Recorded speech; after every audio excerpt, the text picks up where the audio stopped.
India versus England का ODI series start हो गया है। हम इस वीडियो पे पहले प्लेइंग 11 क्यों था और क्या था इस पे बात करेंगे, मैच पे बाद में आएंगे। देखो ये सीरीज हमारे लिए इसलिए इंपॉर्टेंट नहीं है कि ये सीरीज जीतना है, ये सीरीज इसलिए इंपॉर्टेंट है क्योंकि ये सीरीज प्रिपरेशन है चैंपियंस ट्रॉफी के लिए। ठीक है, तो इस वीडियो पे हम ज्यादा टीम का थॉट प्रोसेस और इंडिविजुअल प्लेयर्स के बारे में बात करेंगे, फिर मैच के बारे में बात करेंगे। ठीक है, जब चैंपियंस ट्रॉफी का स्क्वाड आया था, मैंने रिव्यू वीडियो पे ये चीज कहा था कि मैं चाहता हूं बैकअप के जो प्लेयर्स थे, चाहे वो जायसवाल हो चाहे वो हर्षित राणा हो, उनको एक एक मैच का मौका मिले। ऐसा ना हो कि डायरेक्ट चैंपियंस ट्रॉफी की कोई बड़े मैच पे उनका डेब्यू हो रहा है। ठीक है, तो कल जब प्लेइंग 11 आया, मैंने देखा जायसवाल का नाम है, मैं खुश था। इसलिए नहीं कि विराट कोहली नहीं था, ठीक है, विराट कोहली की इंजरी से खुश नहीं हुआ है, इसलिए खुश था क्योंकि जायसवाल प्लेइंग 11 में था। मैं चाहता था कि जायसवाल को एक मौका मिले। हालांकि मतलब मैं इस प्लेइंग 11 से बहुत ज्यादा खुश था, सेटिस्फाइड था, जब तक श्रेयस अय्यर का इंटरव्यू नहीं आया था। ऑब्वियसली उस पर बाद में आएंगे। फिर जब टॉस हुआ, प्लेइंग 11 आया, लोगों को पता लगा कि अर्शदीप सिंह नहीं है, हर्षित राणा है, तो लोगों को बहुत बुरा लगा। ठीक है, दूसरा एक इंपॉर्टेंट चीज है कि T20 सीरीज जब चल रहा था इंडिया वर्सेस इंग्लैंड का, मैंने ऑलमोस्ट हर एक मैच के बाद यही कहा है कि वरुण चक्रवर्ती को चैंपियंस ट्रॉफी में होना चाहिए था, और मुझे अभी भी लगता है कि ऐड कर लेना चाहिए। हर एक मैच के बाद कहा है, और मैंने कहा भी है किसकी जगह, वॉशिंगटन सुंदर की जगह। इसलिए नहीं कि वॉशिंगटन सुंदर कोई खराब प्लेयर है, इसलिए कि वरुण का फॉर्म अभी आउट ऑफ द वर्ल्ड चल रहा है, तो आप उसके पोटेंशियल को यूज कर सकते हो चैंपियंस ट्रॉफी में। ठीक है, हालांकि चैंपियंस ट्रॉफी में अभी तक आया नहीं है वरुण का नाम, लेकिन ओडीआई स्क्वाड में आया है। One step at A time, उम्मीद करता हूं चैंपियंस ट्रॉफी के लिए भी उसका नाम आ जाएगा। अब बहुत लोग ये कह रहे हैं कि 2021 में दुबई में कोई आईसीसी टूर्नामेंट था, उधर वरुण का सिलेक्शन हुआ था, इंडिया न्यूजीलैंड पाकिस्तान तीनों सेम ग्रुप में था, इंडिया ग्रुप स्टेज में बाहर हो गया था। ये सब बकवास करके बेटी मत दिया करो। हारना होगा तो किसी के साथ भी हार जाएंगे, जीतना होगा तो किसी के साथ भी जीत जाएंगे, लेकिन मेरा ये मानना है कि हमेशा खुद को एक बेस्ट चांस देने के लिए बेस्ट टीम के साथ जाना बेटर रहता है। अब जैसे कि मैं बात कर रहा था कि हर्षित और अर्शदीप के बीच जो हुआ था, प्लेइंग 11 आया तो लोग बहुत गुस्सा थे, सबने गौतम गंभीर को गाली दिया कि अर्शदीप सिंह क्यों नहीं है, हर्षित राणा क्यों है। फिर जब एक फेज आया हर्षित का, वो ओवर सेकेंड या थर्ड ओवर था जहां पे फिल सॉल्ट ने 26 रन मारा था एक ही ओवर पे, तो गौतम गंभीर को ट्रिपल गालियां मिला। आप कोई भी चैनल में जाकर देख सकते हो, कोई भी वीडियो को बैक करके देख सकते हो, सब ने गौतम गंभीर को गाली दिया कि हर्षित को क्यों लिया गया, जबकि मैं खुश था। और मैं इसलिए नहीं कह रहा हूं कि हर्षित को 3 विकेट मिला है, अगर कल के दिन हर्षित 10 ओवर पे 90 रन देके 1 विकेट भी लेता, फिर भी मैं खुश रहता, रिलैक्स रहता। मैं कहता हूं क्यों, मैं जस्टिफाई करता हूं क्यों हर्षित ओवर अर्शदीप। बात यह है कि अर्शदीप ने अभी तक कितना इंटरनेशनल मैचेस खेले, बहुत सारा इंटरनेशनल मैचेस खेला है, 2-2 T20 वर्ल्ड कप खेला है, तो वो अंडर प्रेशर बहुत बार डिलीवर कर चुका है। उसको वो मेंटली वो प्रिपेयर्ड है बड़े स्टेज के लिए। जबकि हर्षित अभी तक बहुत कम इंटरनेशनल मैचेस खेला है, जबकि कल के मैच से पहले उसने एक भी ओडीआई मैच खेला ही नहीं है। तो अभी के लिए अर्शदीप और हर्षित में बेटर प्रिपेयर्ड कौन है चैंपियंस ट्रॉफी के लिए? ऑब्वियसली अर्शदीप। तो जब आपको पता है बुमराह खेलेंगे कि नहीं, आपको नहीं पता है, चैंपियंस ट्रॉफी में होंगे कि नहीं, नहीं पता है, तो आपका थर्ड पेसर कौन होगा? हर्षित राणा। आप उसको अगर अभी प्रिपेयर नहीं करोगे तो कब प्रिपेयर करोगे? बात है ना, हर्षदीप ऑलरेडी हर एक फॉर्मेट में हर्षित से बेटर एक्सपीरियंस है, चाहे वो डोमेस्टिक हो चाहे वो इंटरनेशनल हो, उसने सब कुछ हर एक सिचुएशन वो दिख चुका है जिंदगी में। हर्षित ने अभी तक वो महसूस नहीं किया है, तो अभी तो प्लेटफॉर्म है उसको प्रिपेयर करने के लिए। और कल अगर हर्षित 10 ओवर पे 90 रन खा जाता, 1 विकेट लेता, मैं फिर भी रिलैक्स रहता, इसलिए क्योंकि पता लग जाता चैंपियंस ट्रॉफी से पहले कि हर्षित अभी के लिए प्रिपेयर नहीं है, अभी के लिए तैयार नहीं है। चलो बुमराह इंजर्ड है तो सिराज को बुला लेते हैं। ऐसा तो नहीं होता ना कि डायरेक्ट हर्षित का चैंपियंस ट्रॉफी में मैच आ गया, उधर 10 ओवर में 90 रन खा गया। तो फालतू का जो लोग ब्लेम करते हैं उनको समझ में आता कि हर्षित का सिलेक्शन इस वजह से नहीं हुआ है कि Harshit is better than Arshdeep Singh in ODI, नहीं। हर्षित का सिलेक्शन इसलिए हुआ है कि Harshit is less prepared for Champions Trophy, तो इसको प्रिपेयर करते हैं। अब थोड़ा हर्षित के बारे में बात करते हैं। कल आया, पहला स्पेल बहुत ही खराब था, दूसरा स्पेल में आया, आके विकेट लेके चला गया, 7 ओवर में 53 रन देके 3 विकेट, बेहतरीन बॉलिंग किया डेब्यू पे। टू बी वेरी ऑनेस्ट, जिस जैसे बॉल पे विकेट लिया, बेहतरीन बॉलिंग किया है। टेस्ट डेब्यू पे पर्थ पे भी 3 विकेट था, T20 डेब्यू अभी जो इंग्लैंड वाले सीरीज में हुआ था जहां पे शिवम दुबे बाहर हो गया था कंकशन की वजह से, उधर भी 3 विकेट, तीनों फॉर्मेट पे डेब्यू पे 3 विकेट। हर्षित का स्ट्रेंथ क्या है? Short deliveries, bouncer, hit the deck bowler है, वो स्विंग ढूंढने की कोशिश भी नहीं करता है। नए बॉल के साथ, पुराने बॉल के साथ, किसी बॉल के साथ वो स्विंग ढूंढने की कोशिश भी नहीं करते। आपको याद होगा जब बीजीटी में पिंक बॉल टेस्ट हुआ था, मतलब दूसरा टेस्ट, जहां पे हर्षित बहुत मार खा गया था, मैंने हर्षित को एक भी बार ब्लेम नहीं किया था, एक भी बार। मैंने पूरा ब्लेम कैप्टन और मैनेजमेंट को किया था, क्योंकि किसी को आके कहना चाहिए था हर्षित को कि भाई मैं जानता हूं तेरा स्ट्रेंथ है हिट द डेक बॉल डालना, लेकिन पिंक बॉल क्या हमसे क्या एक्सपेक्ट कर रहा है कि हम थोड़ा गुड लेंथ पे बॉल डाले, थोड़ा मूवमेंट ढूंढे। और उस मैच में शायद हर्षित का प्लेइंग इलेवन में जगह नहीं बनता था, आकाशदीप का बनता था, लेकिन हमने गलत टीम सिलेक्ट किया और हर्षित पिट गया तो बेचारे पे पूरा ब्लेम आ गया। तो वो मैनेजमेंट का फॉल्ट था, हर्षित का बिल्कुल भी फॉल्ट नहीं था। मैं हमेशा हर्षित के लिए एक ही वर्ड यूज करता हूं कि बहुत इंटेलिजेंट है, बहुत समझदार है। T20 में शायद वो बेस्ट करेगा, ओडीआई में भी अच्छा करेगा, टेस्ट से अभी के लिए उसको दूर रख सकते हैं, ठीक है। अब तीसरा जो चीज है हर्षित के बारे में कि उसका इकोनॉमी कल शायद 7.5 7.6 का था, जो भी है 7 के ऊपर का इकोनॉमी था। और शायद हर्षित का इकोनॉमी थोड़ा हायर 5 में रहेगा ओडीआई में। हायर 5 मतलब 10 ओवर में 55, 56, 57 ऐसा ही बॉलिंग डालेंगे, है ना। आप हर्षित से एक्सपेक्ट नहीं कर सकते कि वो 10 ओवर में 39, 38, 40, 41 रन देगा। इसलिए क्योंकि शॉर्ट डिलीवरी ज्यादा डालता है, तो चांसेस ज्यादा कि थोड़ा डाउन द लेग बॉल जाएगा जिसमें मार खाएगा।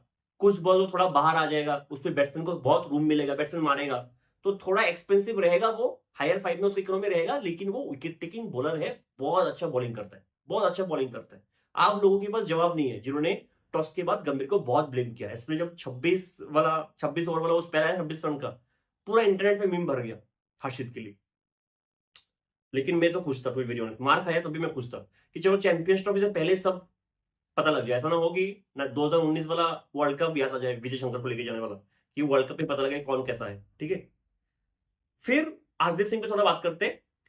आशदीप सिंह अभी तक कितना ओडीआई मैच खेला है, 6 या 7 होगा, मैंने चेक नहीं किया। आशदीप को मैंने दिलीप ट्रॉफी में बहुत क्लोजली देखा है रेड बॉल के साथ।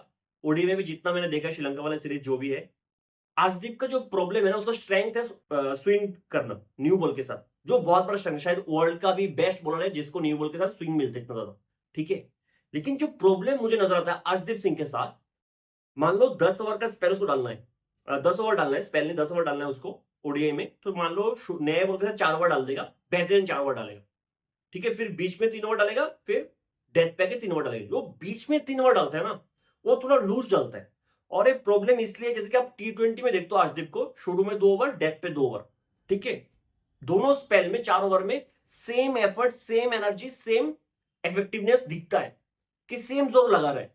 लेकिन रेड बॉल फॉर्मेट में, ओडीआई फॉर्मेट में वो सेम जोर लगा नहीं पाता है थ्रू आउट द 10 ओवर्स, या फिर जितने भी ओवर वो डालता है टेस्ट में, ठीक है। वो एक बीच में वो फेज आता है जहां पे अर्शदीप ऐसा लगता नहीं कि उसका रिदम उसी पोजीशन में है जैसा पहले स्पेल में था।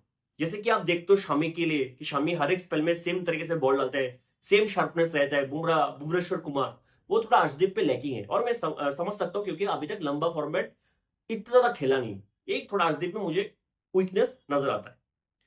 अब जो दूसरा प्रॉब्लम है इस प्लेइंग इलेवन में देख के सबको लगा कि जडेजा और अक्षर पटेल, क्योंकि जब चैंपियंस का स्क्वाड आया तो सबका यही मानना था कि दोनों में से कोई एक ही प्लेइंग इलेवन में हो सकता है।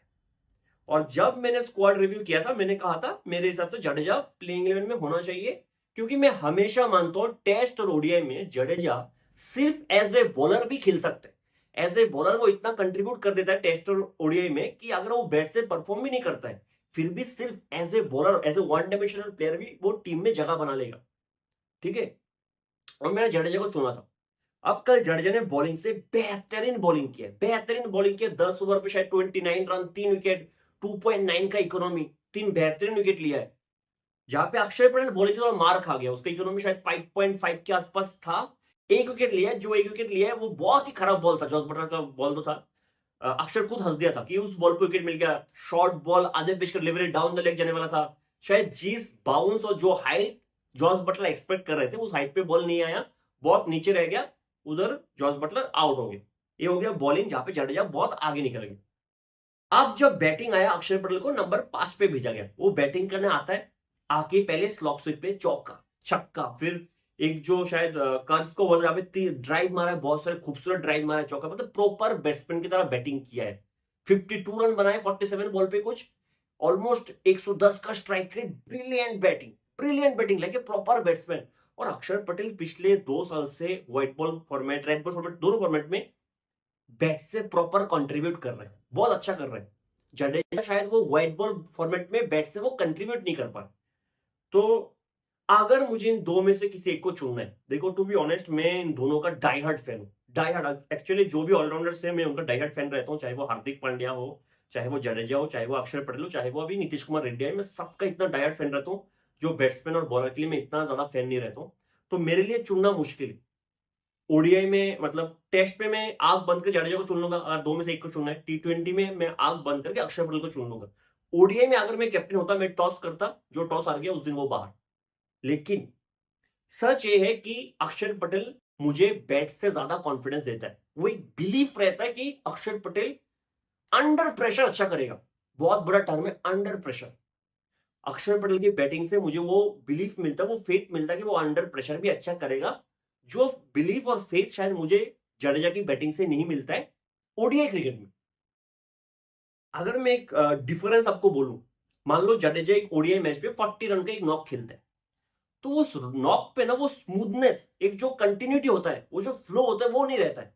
मान लो 40 रन का नॉक बहुत इंपॉर्टेंट नॉक था, क्रुशियल नॉक था, अच्छा खेला जडेजा ने, 40 रन बनाया है। लेकिन 40 रन का जो फेज होता है ना, वो 3 तरीके से चलता है जडेजा का। जो पहला 10-12 बॉल होता है ना, उसमें जडेजा 8 बार बीट होता है और ऐसा लगता है कि आउट होते होते बच गया। एक फेज होता है जडेजा का, पहले 8-12 बॉल। फिर एक फेज आता है जहां भी जडेजा सिंगल लेने के लिए पागल हो जाता है। मतलब बॉल बैट में लगने से पहले वो आधे क्रीज में होते हैं, नॉन स्ट्राइकर को ऑलमोस्ट रन आउट करवा देता है हर एक मैच पे जडेजा। ये एक फेज आता है, फिर जडेजा कैसे तैसे करके 40 रन बना लेता है। लेकिन जो स्मूथनेस अक्षर पटेल की बैटिंग में थ्रू आउट द इनिंग्स रहता है। अगर कल उसने 50+ नॉक मारा है तो smoothness through out the innings चला है। ऐसा नहीं है कि पहला 10 बॉल खराब खेला, फिर 10 बॉल अच्छा खेला, फिर खराब खेला, जो जडेजा में होता है। मैं नहीं कर रहा हूं, मैं स्ट्राइक रेट का बात नहीं कर रहा हूं कि पहले 10 बॉल में 70 का स्ट्राइक रेट, फिर 120 का स्ट्राइक रेट, ऐसा नहीं कर रहा हूं। जो स्मूथनेस, जो एक रिजिडिटी होता है ना, एक कंफर्टेबलनेस, एक कंफर्टनेस जो दिखता है ना, वो अक्षर पटेल की बैटिंग में ज्यादा है ओडीआई क्रिकेट में।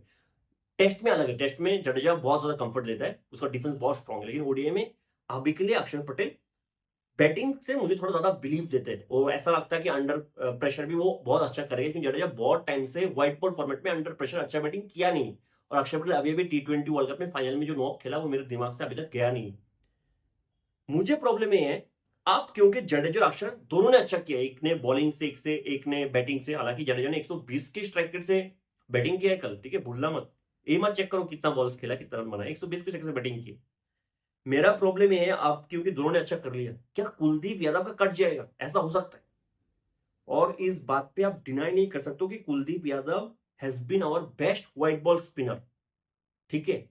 क्योंकि अभी अभी आपने वरुण को देखा है कि वो इतना अच्छा बॉलिंग कर रहा है, तो एक फीलिंग आता है कि कुलदीप को बाहर निकल के वरुण को लेके आते हैं, क्योंकि अब अक्षर जडेजा दोनों ने अच्छा कर दिया, आप किसी को ड्रॉप नहीं कर सकते। और इंडिया के डिफेंसिव माइंडसेट हमेशा रहता है कि जितना लंबा बैटिंग चलेगा उतने अच्छा है। विकेट टेकिंग बॉलर्स कौन है, बाहर में जाए। अगर आप जडेजा, अक्षर, कुलदीप, वरुण में से अगर किसी को भी देखो, तो कुलदीप और वरुण विकेट टेकिंग बॉलर से, जडेजा और अक्षर पटेल शायद इतना विकेट टेकिंग बॉलर नहीं है। मैं हमेशा कहता हूँ एक ऐसा पिच आएगा जहां पे विकेट टू विकेट बॉल डाल के, स्टंप टू स्टंप बॉल डाल के आपको विकेट नहीं मिलेगा। उस दिन बहुत गंदे फंस जाओगे कोई, क्योंकि अक्षर और जडेजा दोनों विकेट प्रोड्यूस नहीं कर पाएंगे। उस दिन काम आएगा कुलदीप यादव, उस दिन काम आएगा वरुण चक्रवर्ती। तो मेरे हिसाब से अगर आप 3 स्पिनर के साथ जाना चाहोगे, तो वरुण और कुलदीप का दोनों का होना बनता है। कि एक मैच कुलदीप का खराब गया, इसलिए वो क्या कहते हैं कि कल कोई और आएगा जो मेरे से अच्छा खेलेगा, कल कोई और आएगा जो मेरे से अच्छा दिखेगा, मैं पल दो पल का शायर हूं, ऐसा नहीं होना चाहिए। जो कि हमारे एक्स करते हैं कि कोई बेटर मिल गया तो भूल ही जाते हैं, ऐसा नहीं होना चाहिए। कुलदीप को भूलना नहीं चाहिए। अभी भी मैं ये कहता हूं, अगर 3 स्पिनर चाहिए, मैं ये मान के चल रहा हूं कि वरुण चैंपियंस ट्रॉफी में आने वाला है, टू बी वेरी ऑनेस्ट। तो वरुण, मैं कुलदीप को भी रखूंगा, फिर जडेजा, अक्षर में से किसी एक को ड्रॉप करूंगा। हालांकि अनफेयर जो भी होगा होगा, क्योंकि मेरे अभी पता नहीं कुलदीप का फॉर्म देखते हैं, क्योंकि इंजरी के बाद वापस आया। लेकिन मैं कुलदीप को रखूंगा क्योंकि he has been one of the best spinner.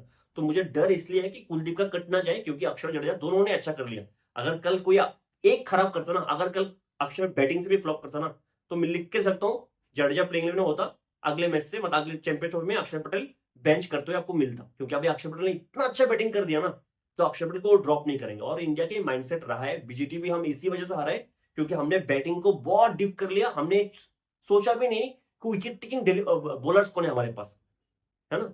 तो ये प्रॉब्लम चैंपियंस ट्रॉफी में होना नहीं चाहिए, क्योंकि मुझे ऐसा डर है कि एक मैच ऐसा आएगा जहां पे दोनों शायद इतना इफेक्टिव नहीं होंगे जडेजा और अक्षर बॉल्स। अब दूसरा एक जो डिबेट हुआ वो था कि केएल राहुल और ऋषभ पंत के बीच किसको होना चाहिए प्लेइंग 11 में। मैं मानता हूं कल केएल राहुल के साथ अनफेयर हुआ है कि उसको नंबर 6 पे भेजा गया है। वो लगातार नंबर 5 पे अच्छा कर रहा है। आपने श्रीलंका वाले सीरीज में भी किया, कभी नंबर 6, कभी 7, कभी ड्रॉप कर दिया। कल भी आपने उसको एक नंबर पीछे पुश किया।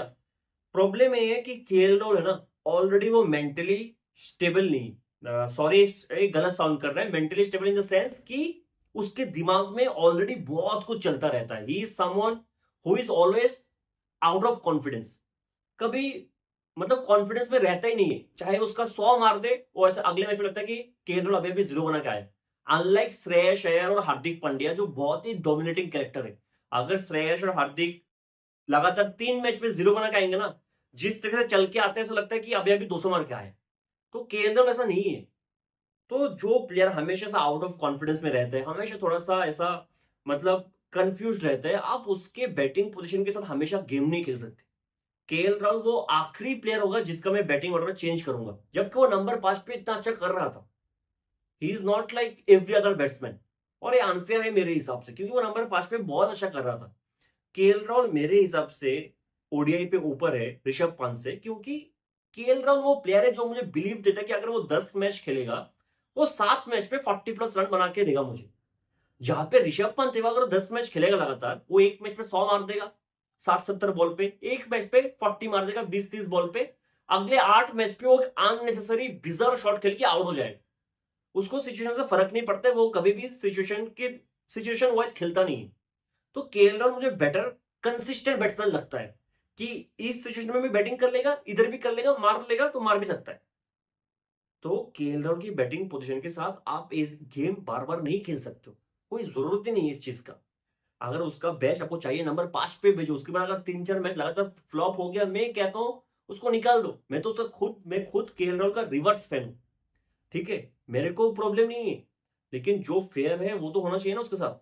मैं मानता हूं कि 9 बॉल खेल के 2 रन बना के आउट नहीं होना चाहिए था। कल कल 30 बॉल खेल के 2 रन बना के नॉट आउट जाता ना, वो बेटर रहता, आउट नहीं होना चाहिए था। लेकिन आप केएल राहुल की पोजीशन को बार बार चेंज नहीं कर सकते, यही मेरा प्रॉब्लम है। और केएल राहुल एक बंदा है ना, वो ज्यादा वोकल भी नहीं है। अगर कल उसको जाके मैनेजमेंट बोल देगा केएल आज तो नंबर 9 पे बैटिंग करेगा, वो सर हिला के बैटिंग करने आ जाएगा नंबर 9 पे, कुछ नहीं कहेगा। वो इस तरीके का प्लेयर है। अनलाइक श्रेयस अय्यर, इंटरव्यू में आके फाड़ फूट दिया है, सब कह दिया, जितना बोलता सब खोल दिया, सब शॉक, पूरा दुनिया शॉक, क्योंकि किसी ने सोचा नहीं था। सबको लगा विराट कोहली नहीं है इसलिए जायसवाल को मौका मिला, नहीं, ओरिजिनल टीम पे जायसवाल था पहले से, श्रेयस अय्यर नहीं था। विराट कोहली इंजर्ड हुआ इसलिए श्रेयस अय्यर को टीम में मौका मिला। एक बात खुद श्रेयस अय्यर को रात को पता लगा कि मैं खेलने वाला हूं। आप सोचो कैसा डिसीजन मैनेजमेंट ले रहा है। मेरे हिसाब से बहुत ही गलत था। अगर आप जायसवाल को मौका देना चाहते थे, जायसवाल क्या है, एक ओपनर है, तो अगर मौका देते तो एक ओपनर बैट्समैन को हटना चाहिए था। It has to be either Rohit Sharma, Shubman Gill.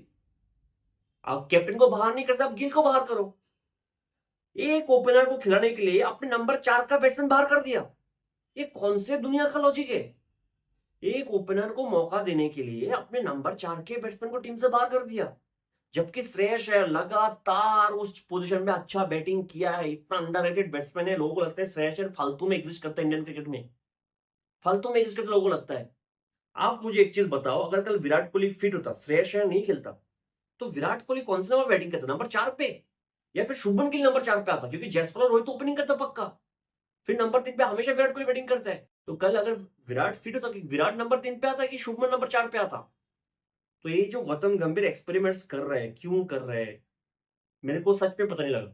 मैं बहुत शॉक था, जबकि श्रेयस अय्यर इतना अच्छा बैट्समैन है। श्रेयस अय्यर की इंटेंट के बारे में कोई बात करता ही नहीं है, सब रोहित शर्मा की इंटेंट, रोहित शर्मा की इंटेंट। श्रेयस अय्यर वो खिलाड़ी है, अगर आप जाके देख लो पिछले 1-1.5 साल में डोमेस्टिक में भी वो सेम इंटेंट के साथ बैटिंग किया है, चाहे फॉर्मेट जो भी हो, T20 हो, ओडीआई हो, टेस्ट हो, वो धो धो के धागा खोल देता है। मैं हमेशा कहता हूं श्रेयस अय्यर ओडीआई फॉर्मेट में लेजेंडरी बैट्समैन बन सकता है। उसका अभी जो एवरेज है, करंट एवरेज, अभी जो स्ट्राइक रेट है, करंट स्ट्राइक रेट, उससे ऊपर ही जाएगा उसका। ऐसा नहीं है कि स्ट्राइक रेट बढ़ जाएगा, एवरेज कम हो जाएगा। श्रेयस अय्यर का दोनों चीज एक साथ ऊपर जाएगा, मैं लिख के सकता हूं। और मैं तो हमेशा कहता हूं, मेरे हिसाब से श्रेयस अय्यर ओडीआई टीम का वाइस कैप्टन होना चाहिए। जो इसका क्रिकेटिंग माइंड है वो बीसीसीआई को शायद पता नहीं है। मेरे को तो लगता है he reads the game very well, उसको वाइस कैप्टन होना चाहिए था, लेकिन बीसीसीआई को ऐसा लगता है कि वो कंसिस्टेंट परफॉर्मर नहीं है। और बीसीसीआई तो मैनेजमेंट को तो लगता है कि बैट्समैन ही नहीं है, उसको ड्रॉप ही कर रहे हैं सीधा। पार्थिव पटेल शॉक थे। श्रेयस अय्यर ने जो कहा है कि what do you want to tell now, मुझे तो बहुत ही नेगेटिव वाइब आया है कि शायद ड्रेसिंग रूम में फिर से सब कुछ सही नहीं है। अगर श्रेयस अय्यर इस तरीके से ओपनली बात कर रहे हैं, एवरीथिंग इज नॉट राइट। पता लगा चैंपियंस ट्रॉफी के टाइम पे मारपीट हो रहा है ड्रेसिंग रूम में, फिर से ड्रेसिंग रूम का न्यूज लीक हो रहा है, यही चलेगा। कोई जरूरत ही नहीं है इन सब एक्सपेरिमेंट का। एक ओपनर को खिलाने के लिए आप नंबर 4 के बैट्समैन को बाहर कर दिया। फॉर्म जिसका फॉर्म नहीं उसको बाहर करो, सीधा सीधा खत्म बात। श्रेयस अय्यर ने खराब क्या कर दिया? श्रीलंका वाले सीरीज में बड़े बड़े बैट्समैन से रन नहीं बना, उधर पूरे सीरीज में सिर्फ रोहित शर्मा का रन आया था, सेकंड हाईएस्ट स्कोर अक्षर पटेल था। टू बी फ्रैंक बहुत ही शॉकिंग था, बहुत ही शॉकिंग था। मैं तो एक्सपेक्ट कर ही नहीं रहा था, वो तो बाउंसर था मेरे लिए जब आया न्यूज रात को। खैर आप मैच पे आते हैं। इंग्लैंड ने स्टार्ट बहुत अच्छा किया, शायद 8 ओवर पे 70 रन आ गया था, 0 विकेट। मतलब आज लगा कि 350 लोडिंग है। फिर फिल्सॉन हो जाता है रन आउट, बेन डेकर की गलत कॉलिंग की वजह से। अगर आपको याद होगा, हर्षित जब वो 26 रन का वो ओवर खाया, हर्षित को उन्होंने अटैक से हटा दिया था रोहित शर्मा ने। जैसे फिल्सॉन रन आउट हो गया, कैप्टन रोहित शर्मा ने हर्षित राणा को वापस बुलाया। It was a great captaincy. शायद थोड़ा सा अननोटिस गया, जब जब कल विकेट इंडिया को ब्रेक मिला, विकेट मिला, तब तब हर्षित को वापस बुलाया। और हर्षित ने वापस अच्छा किया है। रोहित शर्मा ने हर्षित पे वो कॉन्फिडेंस दिखाया कि तू मार खाए कोई बात नहीं, अब एक विकेट गया, जो मारा बैट्समैन फिल्सर वो आउट हो गया, तू वापस आ जा। आया है, शॉट मारा है, बेंडेकर पुल करते आउट। बेहतरीन कैच था जसवाल का, बेहतरीन आउटस्टैंडिंग कैच था। उसके बाद हैरी ब्रूक को उसी ओवर पे और एक शॉट डिलीवरी। क्या शॉट खेला है, क्या था हैरी ब्रूक का, मुझे साफ साफ पता नहीं लगा। इतना डिसअपॉइंट हूं मैं हैरी ब्रूक से। एक अच्छा कैच था केएल का। एक टाइम पे इंग्लैंड 75 फॉर 0 था, उधर से सीधा 77 फॉर 3। ये पूरा पिक्चर रहा इंग्लैंड का इस पूरे सीरीज पे, टूर पे, T20 सीरीज में भी यही था। फिर जडेजा आके जो रूट को एलबीडब्ल्यू कर देता है, बैकफुट पे खेलने गया। जो मैं कहता हूँ, अगर स्टंप पे बोला रहा है, अवॉइड ही कर सकते हो आप बैकफुट पे कुछ भी करना, जडेजा अक्षर की बॉल पे। वो विकेट गया। फिर बेथल आया। बेथल शुरू में थोड़ा सा क्लमजी लगा, थोड़ा सा शेल में चला गया। पहले 27 बॉल पे, if I am not wrong, 7 run पे था 27 बॉल खेल के। फिर हार्दिक एक बाउंसर आया था जो डाउन द लेग था, उसको छक्का मारा, थोड़ा सा खुल गया। फिर बहुत अच्छा बैटिंग कर रहा था दोनों, बटलर और बेथल। बहुत अच्छा पार्टनरशिप चला दोनों के बीच। बटलर बहुत स्मूथ लग रहा था। फिर अक्षर पटेल आता है, शायद 33rd ओवर था, 34th ओवर था वो ओवर। एक बहुत ही खराब बॉल डालता है, जो मैंने पहले भी कहा था उस बॉल पे। शायद वो बाउंस बहुत ही नीचे रह गया था, ऊपर होता तो शायद मार भी देते। उस बॉल पे बटलर आउट हो जाता है 50 रन का एक अच्छा नॉक खेल के। फिर हर्षित को वापस बुलाया जैसे वो विकेट गया। एक पार्टनरशिप अच्छा था, पार्टनरशिप हो गया था बेथल और बटलर के बीच। वापस बुलाया हर्षित को, आके एक फिर से short hit the deck ball, फिर से फ्रॉड लियाम लिविंगस्टन को आउट कर दिया। लियाम लिविंगस्टन क्या शॉट खेलता है, क्या करता है, मेरे समझ से बाहर है, मेरे समझ से बाहर है। मुझे पता है एक मैच आएगा इस सीरीज पे, नहीं तो चैंपियनशिप में, जहां पे वो मार उनको धागा खोल देगा। लेकिन मुझे चाहिए नहीं ऐसा प्लेयर जो सिर्फ 20 मैच पे एक मैच खेले, उसमें 200 बना। चाहिए नहीं। अगर वो 200 अगर फाइनल में होता तो अलग बात है, जैसे कि ग्लेन मैक्सवेल, वो बड़े बड़े मैच पे कर देते ऐसा कुछ। लियाम लिविंगस्टन ऐसा नहीं है। क्या शॉट था, मतलब इतना फालतू का प्लेयर अभी लगता है मुझे लियाम लिविंगस्टन। एक टाइम था जहां पे उससे बड़ा क्लीन हिटर कोई नहीं था, मारता तो स्टेडियम के बाहर ही जाके बॉल गिरता था। फिर जडेजा आया, बेथल को एलबीडब्ल्यू कर दिया। हालांकि बेथल ने बाद में बहुत अच्छा नॉक खेला था, उसका भी हाफ सेंचुरी आया था। लेकिन एक बार बेथल आउट हुआ तो एक के बाद एक विकेट गिरने लग गया था। 248 बनाए इंग्लैंड ने।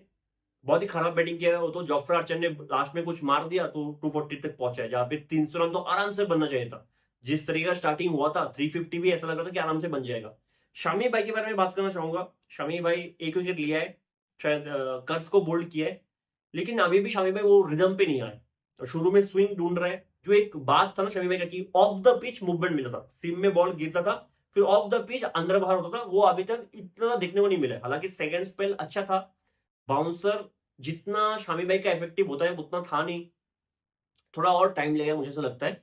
और शायद फर्स्ट स्पेल के बाद शमी भाई 3 या 4 ओवर डाल के थक भी गया था। एग्जैक्टली वो स्पेल खत्म करके बाहर जाके बैठ गया था, पानी पीने लग गया था। ऐसा लगा कि थोड़ा सा ऐसे मतलब आउट ऑफ ब्रीथ है, थोड़ा सा सांस फूल रहा है, ऐसा था।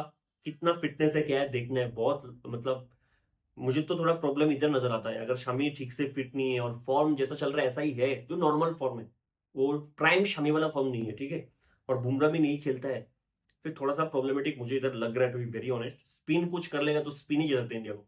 ये जो वरुण, कुलदीप, जडेजा, अक्षर, मुझे लगता है यही अगर जीताएंगे चैंपियनशिप तो यही जीताएंगे, to be very honest.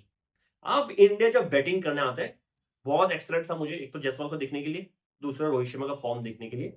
Jaiswal लगातार पहले बॉल से जोफ्रा के बॉल पे स्ट्रगल कर रहा था, फिर जोफ्रा की एक बेहतरीन बॉल है जहां पे वो आउट हो गया, उसका वो थोड़ा शोल्डर ऐसे खोल जाता है। अगर आपको याद होगा बोलन का भी एक बॉल था बीजेटी में जहां पे ऐसे सेम तरीके से वो आउट हुआ था, लेकिन उस टाइम बॉल जाके top of the off stump में लगा था, इस बार आउट से एज लगा था और फील्ड आउट का इजी कैच। फिर रोहित शर्मा ने जो शॉट खेला साकिब महमूद को, इतना घटिया बॉल था, डाउन द लेग कहीं भी फ्लिक कर सकते थे, कहीं भी।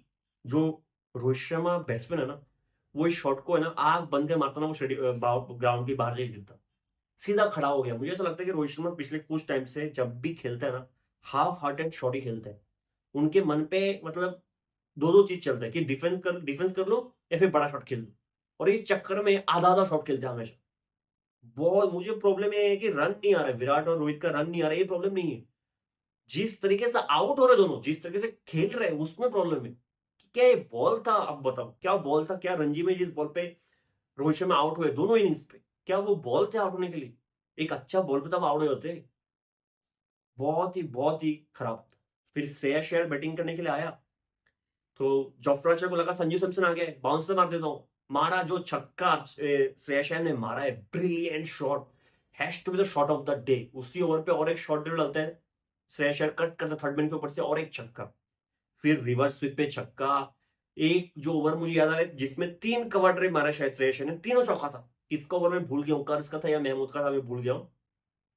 आउटस्टैंडिंग बैटिंग की है, 30 बॉल पे 53 बनाया था, 30 बॉल पे हाफ सेंचुरी बना लिया था, और आपने इस बैट्समैन को टीम से बाहर रखा था। फाइनली आयर बेथल की बॉल पे स्वीप करते हुए एलबीडब्ल्यू हो गया, 36 बॉल पे 59, 164 का स्ट्राइक रेट, और कुछ बोलने की जरूरत ही नहीं है। शुभमन गिल कल के दिन बहुत ही स्टेबल बैटिंग की है, ऐसा एक टाइम नहीं है जहां पे लगा कि वो रश कर रहा है, बहुत ही मैच्योर्ड वाला इनिंग्स था। लेकिन जब केएल राहुल आउट हुआ तो हार्दिक पांड्या क्रीज पे आ गया था। अब हार्दिक का रूल सिंपल है, जब जब बैटिंग करने आता है कि हम टीम के लिए खेलेंगे, पर्सनल माइलस्टोन चाहे बाहर में, अलग ही हार्दिक पांड्या। उसका एक सिंपल रूल है कि मेरे आने से पहले सेंचुरी हाफ सेंचुरी पूरा कर लो, मैं आ जाऊंगा तो बहुत कम चांसेस है कि आप कर पाओगे। आके एक छक्का मार दिया। अब गिल को पता लगा कि जीतने के लिए चाहिए 18 रन और सेंचुरी मारने के लिए चाहिए 17 रन। अगर इस ओवर पे नहीं मारा तो हार्दिक मुझे मौका नहीं देगा। उसने पहले एक चौका मारा ड्राइव करते हुए, फिर छक्का मारने गया जहां पे आउट हो गया 96 बॉल पे 87 बना के। अगर वो जल्दी नहीं करता ना, कल आराम से शुभमन गिल नॉट आउट जा सकता था। वो 100 के चक्कर में शायद हार्दिक के वो 6 ने थोड़ा सा प्रेशर डाल दिया, थोड़ा रश पे आ गया, इसलिए आउट हो गया। बट नेवरदीलेस ब्रिलियंट नॉक था, जिसको हम प्रॉपर ओडीआई बैटिंग कहते हैं ना, वही बैटिंग था। और शुभमन गिल के लिए बहुत ही इंपॉर्टेंट नॉक था ये नॉक, क्योंकि अगर मान लो जसवल कल 70-80 रन का एक नॉक खेल जाता और शुभमन गिल 10-12 पे आउट होता तो गिल को लोग बाहर कर देते, है ना, क्योंकि गिल टेस्ट में थोड़ा इनकंसिस्टेंट रहा है और जसवाल हमेशा अच्छा कर रहे हैं, टी20 में अच्छा किया है, टेस्ट में अच्छा किया है, तो एक जसवाल के एक हाइप बना है। एक्सपर्ट का भी ये मानना है कि जसवाल और रोहित को ओपनिंग करना चाहिए, इसमें बुराई कुछ नहीं है। लेकिन आप गिल के साथ जस्टिस कैसे करोगे? 58 का एवरेज है उसका ओडीआई में, ठीक है, अभी तक इतना कुछ खराब नहीं किया, आप उसको ड्रॉप कर दो। तो गिल के लिए एक बहुत इंपॉर्टेंट नॉक था खुद के लिए, तो उसने तो अपना जगह मेरे हिसाब से बना लिया, अच्छा किया है। आप जो अच्छा ना करे आप उसको बाहर निकाल दो, ठीक है। अब श्रेयस अय्यर ने भी अच्छा कर दिया है, बात खत्म। 4 विकेट से हमें मैच जीत गए। मेरे हिसाब से बैटिंग थोड़ा सा और बेटर हो सकता था रोहित शर्मा से, जायसवाल से। केएल राहुल इनफेक्ट आउट नहीं होना चाहिए था मेरे हिसाब से, नॉट आउट होता तो बेटर लगता। बाकी तो सब बढ़िया है। शामी भाई का थोड़ा फॉर्म और मुझे देखना है, मुझे चाहिए कि वरुण चक्रवर्ती कम से कम एक मैच खेले इस ओडीआई मैच पे, है ना। मुझे देखना था कि वरुण ओडीआई में क्या करेगा, और मैं तो चाहता हूँ कि चैंपियंस ट्रॉफी में भी उसका नाम आ जाए, लेकिन वो शायद डिपेंड करेगा कि बुमराह कब फिट होगा, ठीक है, उस पर डिपेंड करके वो लेके जाएंगे शायद। पता नहीं कैसा करेंगे। जो भी है, विराट का बैटिंग देखने अभी क्या करता है, ठीक है, क्योंकि थोड़ा सा आउट ऑफ फॉर्म लगा है इंटरनेशनल क्रिकेट में। हालांकि ओडीआई का बेहतरीन बैट्समैन है, बेहतरीन तो छोड़ो, मेरे हिसाब से तो बेस्ट बैट्समैन है जितना मैंने क्रिकेट को देखा है, बेस्ट बैट्समैन, उसमें कोई डाउट नहीं होना चाहिए। लेकिन एक होता है कि करंट फॉर्म क्या है कैसा नहीं है, पैर कैसे चल रहा है, वो भी देखना है 2 मैच पे क्या होता है। बाकी सब बढ़िया है, मिलते हैं अगले वीडियो में, तब तक के लिए जय हिंद।